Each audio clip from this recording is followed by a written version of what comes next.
Hi guys, ഇന്ന് നമുക്ക് എന്താ പറയുക, വീണ്ടും ഞാൻ കൊറിയൻ ന്യൂഡിൽസ് ആയിട്ടാണ് കേട്ടോ വന്നേക്കുന്നത്. അപ്പോൾ ബുൾഡക്കിൻ്റെ തന്നെ വേറൊരു ഫ്ലേവർ അതാണ് എടുത്തത്. പക്ഷെ ബുൾഡക്കൊന്നും കണ്ടില്ല. ആ ബുൾഡക്ക് പോലത്തെ ഒരു സംഭവം സ്പൈസി നൂഡിൽസാണ്, ഹോട്ട് ചിക്കൻ അങ്ങനത്തെ കണ്ട ഫ്ലേവർ. അപ്പോൾ ഫ്ലേവർ നല്ലത് നോക്കിയിട്ട് കണ്ടാണ്. പിന്നെ നമ്മുടെ കൊറിയൻ ന്യൂഡിൽസിന് നല്ല വ്യൂസും ഉണ്ട്. അപ്പോൾ ഇതും കണ്ടൊന്ന് സപ്പോർട്ട് ചെയ്താൽ കൊള്ളാമായിരുന്നു. എൻ്റെ ചാനൽ ആദ്യമായിട്ട് കാണുന്നവരാണെന്ന് സബ്സ്ക്രൈബ് ചെയ്ത് സപ്പോർട്ട് ചെയ്യണേ.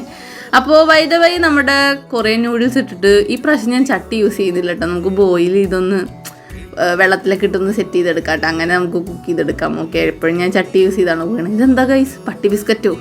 എന്തൊക്കെയോ ഐറ്റംസ് ഉണ്ട്, വെജീസ് എന്നും പറഞ്ഞു തന്നതാ. ഇതാണ് മെയിൻ സോസ് കേട്ടോ. ഒട്ടുക്കത്തെ എരിവ് മണത്തോ നോക്കിയപ്പോൾ ഞാൻ കുറച്ചൊഴിക്കുന്നുള്ളൂ. അന്നത്തെ എരിവ് എനിക്കിപ്പോഴും എൻ്റെ ചുണ്ടിൽ നിന്ന് പോയിട്ടില്ല. അപ്പോൾ രണ്ടും കൽപ്പിച്ച് ഞാൻ മനസ്സിലൊക്കെ ഇങ്ങനെ ആലോചിച്ചിട്ട് വേണോ വേണ്ടോ എന്നൊക്കെ തീരുമാനിച്ചിട്ടാണ് കഴിക്കുന്നത്. കാരണം അന്ന് നന്നായിട്ട് പുകഞ്ഞ് വേഷമായിട്ടിരിക്കുകയാണ്. ഇന്നിപ്പോൾ കുറച്ചിട്ടുകൊണ്ട് പുകച്ചിരുന്ന് എങ്ങനെ എന്തെങ്കിലും കുറവുണ്ടോയെന്ന് അറിയില്ല. എന്തായാലും ട്രൈ ചെയ്ത് നോക്കാം. കുഴപ്പമില്ല, പക്ഷേ തൊണ്ടയിലോട്ട് എത്തിയിട്ട് സെയിം അവസ്ഥ കേട്ടോ. ഒന്നും പറയാനില്ല.